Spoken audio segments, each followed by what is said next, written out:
The Terrifics was DC Comics' shameless ripoff of the Fantastic Four, and it's hilarious.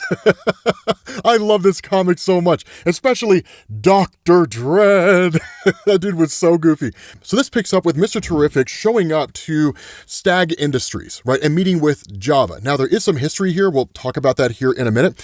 But Java is literally a guy based on a Neanderthal. He's a literal Neanderthal. And he's essentially the henchman, butler, whatever it is that Simon Stagg needs at any particular point in time.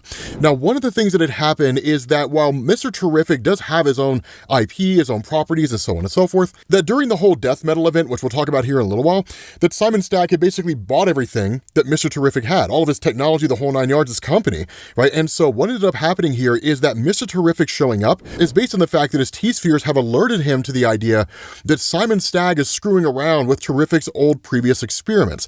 Now, with Mr. Terrific being one of the smartest men in the world, these experiments are nothing to take lightly, and that's why he shows up here, because what we end up learning is that with Simon Stagg doing what he's doing, he has opened a portal to the Dark Multiverse. Like, why would someone do that? Why would a person open a portal to the Dark Multiverse? Okay, for those of you guys who are familiar with the Dark Multiverse, bear with me for a second. All you new fans, the Dark Multiverse was insane. The long and short of it is that it's like a mirror for the multiverse in DC Comics, the positive multiverse. So the Dark Multiverse is basically where every bad thing that can happen does happen. So the Dark Multiverse, for example, is where you get Red Death Batman, right? A version of Bruce Wayne that merged with the Flash and the Speed Force and then was basically an evil Batman that could run as fast as the Flash. The most popular character to ever come out of the Dark Multiverse was the Batman Who Laughs, a version of Batman that basically became the Joker after being poisoned by the Joker when Batman killed the Joker. It was pretty bonkers. But in effect, opening a portal to the Dark Multiverse could lead to who knows what coming through that thing, because all anybody in the Dark Multiverse wants to do is spread the Dark Multiverse and essentially corrupt everything they find. And that's the thing. While Simon Stagg opened a portal to the Dark Multiverse, he doesn't know how to close it. And in fact, what he had been doing was basically using Metamorpho in order to try to stabilize it, or at least figure out what's inside of it. Now, here's the relationship between Metamorpho, Simon Stagg, and Simon Stagg's daughter, Sapphire. Pretty quickly here. Metamorpho was a guy named Rex. He was basically Indiana Jones in DC Comics. He was also the love interest of Sapphire Stagg. Her father's a dick, and her father tried to kill him by leaving him in a temple that housed something called the Orb of Ra. That when the Orb of Ra was taken by Java, who betrayed Rex on behalf of Simon Stagg, that Rex was hit by the powers of the Orb of Ra, and that's how he became Metamorpho. Done. So there's a whole bunch of history here between Simon Stagg, Sapphire, and Metamorpho. More so than that, what Terrific does is he kind of looks around and says, okay, cool. So here's the thing. The portal's open. There's no discernible means of closing it. And he's like, well, then we're going to need our backup. So he's like, time to bring him in. And where Simon Stagg is like, what in the world are you talking about? We end up finding out the person Mr. Terrific is bringing in is none other than Plastic Man, right? Now, this is nuts. Initially, Plastic Man is not normally Plastic Man, and we'll talk about why here in a minute. But the other thing going on here with Metamorpho is that when he was exposed to the energies of the Dark Multiverse, he immediately turned into Nth Metal and started going crazy. Now, Nth Metal is a material in DC Comics that's kind of treated like Vibranium in Marvel, where it does have base properties, but what it can do is also whatever the writers need it to do. So in Marvel Comics, for example, when Dr. Doom seized all the vibranium, used it to amplify his magical energies, and then almost took over the world.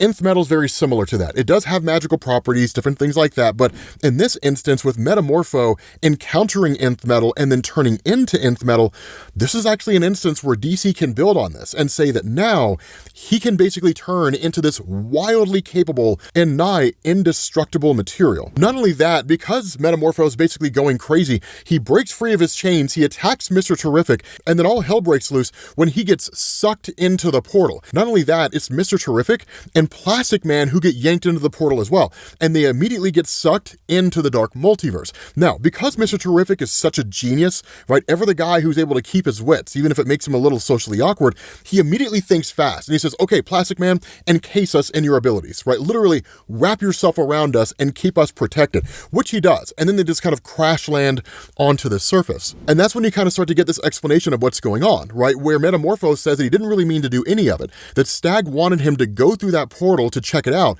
and then like an idiot, Metamorpho agreed. And the next thing he knew, he was just this crazed nth metal monster attacking virtually everything in sight. Not only that, we actually figure out what's going on with Plastic Man here, because Plastic Man isn't even fully aware of what's going on. And so where Plastic Man says that the last thing he remembers was being in the Batcave with Batman. The Batman said that he had a super secret mission for Plastic Man, and then it all gets fuzzy after that, right? Mr. Terrific fills things in with a pretty solid explanation, right? More than I need to add to. And he just says, Batman knew that your unique molecular structure had a superconductive reaction to the energies of the Dark Multiverse. He tried to send you in as a probe, but when you came out, you froze up into a dormant state. And it seemed that making contact again reversed the effects, but we really don't know for how long. Now, the part that's not really being stated here is the fact that Plastic Man is basically immune, physically immune, to the energies of the Dark Multiverse. So he's really their best bet for any measure of protection against whatever happens to be out there. The other thing that goes on here with Plastic Man is he is stupidly overpowered. Like in Injustice Gods Among Us, we end up learning he can kill Superman.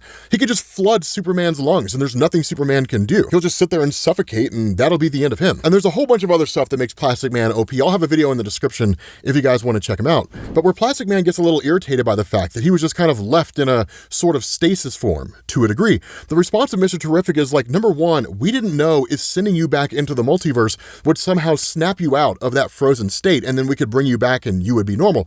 And number two, even if we did, opening a portal to the Dark Multiverse at that point in time was just far too dangerous. There was everything going on with the Batman Who Laughs, gaining the powers of Dr. Manhattan, trying to rewrite the entirety of the multiverse and all that kind of stuff. Death Metal was a crazy story in DC Comics, by the way. But ultimately, Plastic Man's like, he's still a little bit pissy, but he's like, okay. And so once everything kind of starts to settle down and people sort of get the immediate questions answered, right? Sapphire's not hurt, different things like that, that Mr. Terrific actually picks up on a kind of beacon out there. Someone is sending an SOS. Not only that, this is when you start to get the banter between Metamorpho and Plastic Man, and it is amazing. It's hilarious. Because at that point, Mr. Terrific's like, Plastic Man, can you bring us down onto the surface so we can see what this whole thing is? And his response, like, well, I mean, I don't know, Mr. Fair Play. Am I going to turn into a giant egg again for a few years if I listen to you? And that's where Metamorpho's like, I mean, if you want to be put to sleep, I can help with that, rubber lips.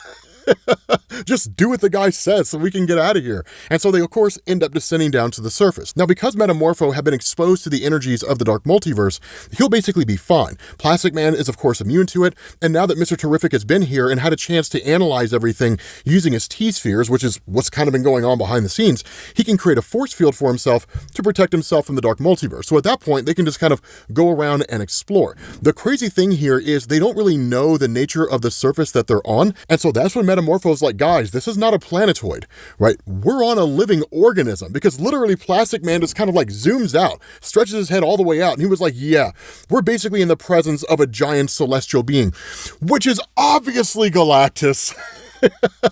How could it not be construed as being a dead version of Galactus? Not only that, all these crazy little spiders and whatnot start to attack them, but then like out of nowhere, a girl basically stops it. Not only that, she's shocked to see that everybody's here, right? That there's like other human beings here. And that's when you kind of start to get her story. And it's really a bit of a tragic one, because she's like, I've been here for a long time. I don't really know how long, because this place is funny when it comes to time. I'm in my intangible form. Everybody on my planet can do that. It's not really a big deal. But ever since I got here, I have not been able to turn back into my tangible form. So I've just been stuck like this, as basically a being floating through. And so she's obviously an allegory for Susan Storm on the team. And if you haven't figured it out by now, Metamorpho is the Thing. Plastic Man is a combination of Reed Richards and the Human Torch, really more Human Torch's personality than anything else, and Mr. Terrific is the personality of Reed. Not only that, this girl says her name is Linnya, and she's from a planet called Begitzel, which is kind of a weird name. But when they talk about the distress signal that she sent out, her response here is, I never sent a distress signal. I never sent an alert to anybody, right? And that's where Terrific is like, well, it's coming from that machine over there.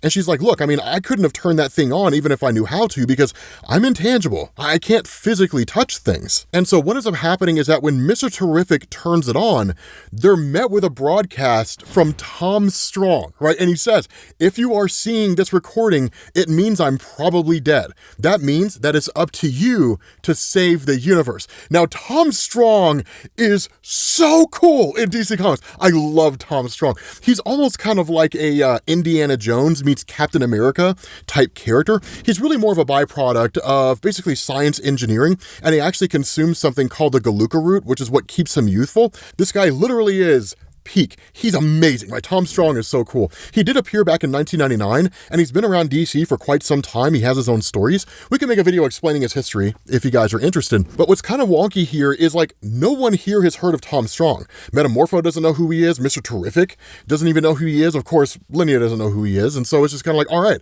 well then we got to figure out what's going on with this guy. But first and foremost, we have to figure out a way out of this place. Because while they can survive within the Dark Multiverse, those of you guys who remember Dark Knight's Death Metal issue number 7, one of the things that we learned is that the Dark Multiverse was not completely and totally eradicated, and that it's basically been saved. So within this place are a variety of different worlds and realities where any number of things would destroy them. And so in the midst of all of this, the question's asked, well then, who is Linnya? And how did you even end up here in the first place? Because from the perspective of Mr. Terrific, a way in is a way out. So depending on how she got here, that could very well be their exit. And so what she says is that her and her family were headed to Bismol for the Magno Ball Championships, which kind of sounds amazing. But then their ship was hit with some sort of space storm, and there was a hole in space or a rift or something like that, right? She was too young to really remember all the details, and so she's kind of recalling what she can, given how young she was. But the ship was basically being torn apart. And so in a story reminiscent to Superman, her parents put her in an escape pod, and then the intention was to basically send her out there into the universe so she can survive while they died. Instead, the opposite seemed to happen, that her father miscalculated, and she was yanked into the Dark Multiverse while her parents escaped. And she's just basically been here ever since. But she says that she was stuck in her phantom form, and there was nobody else, that she only had the spiders to keep her company. She did try to explore, but there was ultimately nothing. And she says, I could tell I was getting older, but like I said, time is funny here. Some days it felt like I'd been here for hours. Other days it felt like I'd been here for decades. And so I had given up any hope and thought that I'd just grow old into an old phantom here and die alone, when suddenly you guys appeared. And so at that point, Mr. Terrific is like, okay, cool. Well, that doesn't answer anything that I had, but thanks for the origin story. And he's like, we're just going to have to compare stories later, because right now we have to get out of here. And so he ultimately ends up taking the antenna, or trying to take the antenna off the broadcast device so he can study it and potentially figure out a way to leave. Because antennas broadcast signals. Broadcasting a signal is not that dissimilar from broadcasting energy that can open a portal. The problem is he can't get it off. He can't pull it off by himself. Plastic Man joins in, Plastic Man can't pull it off, and so you have Plastic Man, Metamorpho, and Mr. Terrific, and they can't pull it off, but finally, they do. They end up yanking it away, but when they do, there's like this huge explosion of energy. Now, it doesn't kill them, and it kind of leaves them a little disoriented. Nobody really knows what happens, but one of the things to keep in mind about Mr. Terrific is that while he can multitask and solve a variety of issues, when it comes to situations like this, something as big as being stuck in the Dark Multiverse, that's the most pressing thing. Everything else is secondary, and he basically creates a hierarchy of significant problems to contend with at any point in time. The bigger the issue, the more singular his focus. Not only that, once they yanked the antenna, they realized they basically woke up Galactus. We're going to call him Galactus. They basically woke up Galactus. And so at that point, they don't know what this thing's capable of. They don't know how powerful it is, and nobody wants to stick around and find out. So they immediately make a beeline for the portal that is still partly open, at least just enough for them to access. Again, the hope was to try to find a way to expand it larger so they could safely leave. But now if it's bigger, they're going to end up letting this giant celestial in, right? So basically they flee as fast as they possibly can. They end up escaping right back into Stagg Industries, and that's when this thing starts sticking its fingers through, right? Now, of course, Mr. Terrific, ever the genius, figures out a way to shut down the portal pretty quickly, and of course this thing loses its fingers, but this moment is basically saved. Not only that, we start to find out that changes have actually taken place when they touch the antenna, because Phantom Girl turns back into her physical form. But as soon as she makes contact with the ground and like touches a piece of machinery, everything starts to explode. And that's where Terrific is like, get back into your phantom form, which she immediately does. And that's where he figures out, because of whatever happened to you in the Dark Multiverse, or the amount of time you spent there, when you turn tangible, whatever you physically touch, and it doesn't matter what part of you touches it, but whatever you physically touch will explode. So you cannot touch anything. And that's when you start to see the part of Mr. Terrific that's a little bit of a dick, right? Truth to tell. Because while everybody's like, okay, then what do we do, right? I mean, there's got to be some way to figure this out. He's just kind of like, yeah, I mean, you know, I'll figure out an answer to this. And then basically gets in his ship and gets ready to leave and like takes off, right? Because Phantom Girl is just like, I mean, what about me, right? I mean, what are you going to do about me? And his response, I don't have time to stand around and relive our little adventure. I need to examine this antenna and figure out what it is and who this Tom Strong is. And Linnya, I can do little for you here. I have to get back to my lab. And he's like, I'm sorry, just stay in your phantom form and I'll get back to you whenever I can. And just leaves, right? And Metamorpho is just kind of like, dude, that guy's kind of a dick. But what's crazy here is that as Mr. Terrific starts to take off, suddenly there's this kind of explosive effect that starts to generate between himself and the rest of the team. There's a kind of tether that anchors them together. And so at that point, Terrific comes flying back down and they're like, what in the world is going on here? And Mr. Terrific kind of figured out, right? He's like, something happened to us in the Dark Multiverse when we removed the antenna. We're basically stuck together. We can't leave each other's side. Not only that, there is a kind of range here, right? Mr. Terrific figures out that as far as his readings go, they cannot leave each other any more than a mile. So the instant that any one of them are a mile away from anybody else, the explosive process starts. Not only that, Metamorpho's like, so you're telling me that I'm stuck with all these bozos. And Plastic Man is like, I mean, who are you calling a bozo? And Metamorpho's like, I mean, you mostly. I'm really calling you a bozo more than anything else. Not only that, because Simon Stagg has all the best technology that Mr. Terrific has previously had, the only way for him to really get to the bottom of this and to use some of the best resources that he's ever developed to figure out any number of problems is to actually stay here in the base of Simon Stagg, which he's not really too keen to do, considering Simon Stagg bought all his stuff out from under him. And where there's a little bit of back and forth about the idea that Simon Stagg will just never give up Mr. Terrific's resources without a fight, that Metamorpho's like, do you want to fight, caveman? Because if you do, you got it. And that's where Sapphire's like, now, be nice, Rexy. And of course, Plastic Man is like, yeah, be nice, Rexy. And he makes like this giant heart in his chest. It's hilarious. But at the end of the day, the point still remains. There are so many resources here that can be used by Mr. Terrific that it would be kind of foolish for him to leave, right? For him to walk away. Not only that, one of the things that you do is you switch over to the conversation between Metamorpho and Sapphire. It's not the most important thing, but I do think it is worth mentioning here because it really kind of shows the issue at hand, which is to say, Simon Stagg is just a really, really crappy guy. And where you would think it would be easy for Sapphire to just kind of be like, yeah, my dad's a dick, let's go, right? And just take off with Metamorpho. The reality here is that he's convinced her and she's convinced herself that her father needs her, right? So she has to stick around because family's so incredibly important and her father doesn't have anybody else. And so at that point, right, and so it kind of illustrates this idea that for someone like Metamorpho who's deeply in love with Sapphire, and for someone like Sapphire who refuses to leave the side of her father, that's why Metamorpho is always there being manipulated by Simon Stagg and so on and so forth. But in the midst of all of this, right, the team kind of figuring itself out and coming to an understanding about other individuals and stuff like that, this just like gigantic death wheel just comes like rolling towards the whole place. And what's kind of crazy about this is it shows that these guys don't really have the kind of connection that you would expect with like a team like the Fantastic Four. The Fantastic Four were family before they were teammates, right? So they knew each other, they loved and cared about each other. These four have just kind of been thrown together.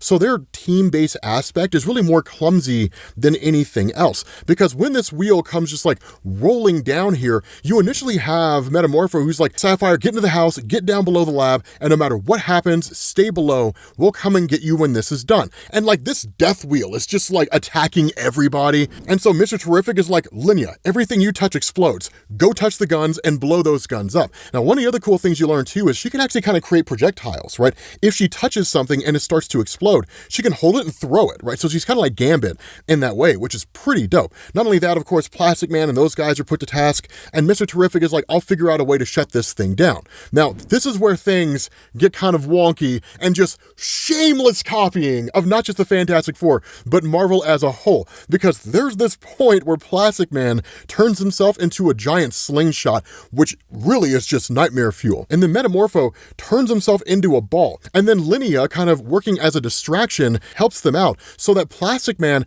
can fire Metamorpho into this giant death wheel. And what do they call this maneuver, you may ask? The hardball special. The only thing we're lacking here is Colossus throwing Wolverine and just calling it the fastball special, right? So it's just kind of like, okay, this is clearly hilarious and just shamelessly ripping off Marvel, but it's absolutely awesome. Because at that point, they end up destroying this giant wheel, only to find out that it was actually created by Simon Stagg, and it was his war wheel. It was a contract that he had set up with the US government. This thing's gonna cost $300 million to remake. But the question that's asked here is, who turned it on? Who activated this thing and sent it towards everybody? Now, of course, we don't immediately get an answer to that question. Instead, it's just kind of like, okay, right, the team basically consolidates, they end up going back inside, but it's also small little things that Mr. Terrific starts to pick up on, right? Analyzing the entirety of the situation, how all of this went down, the idea that Phantom Girl doesn't need to eat or anything like that. This is the nature of Mr. Terrific. It's always these small little things, right? That he's always looking around and he's always observing his environment. And so all these little bits of information, he just kind of stores away. And then at some point along the line, it'll become relevant for him and he'll realize, yep, this is where this fits. It doesn't usually take him by surprise. It's almost like just kind of putting together a puzzle in a lot of ways. But with that being said, guys, we're going to bring this video to an end. Let me know if you guys want me to cover the rest of this, right? I mean, this first part is only 3 issues. Volume 1 is split into 2 3-issue stories. So let me know if you guys are interested in me covering the other half of this, specifically with Dr. Dread, right? Like the clear ripoff of Dr. Doom. I think it's hilarious. But thank you guys for watching. Hopefully you enjoyed this video. If you did, drop a like, and I will catch you all later. Peace.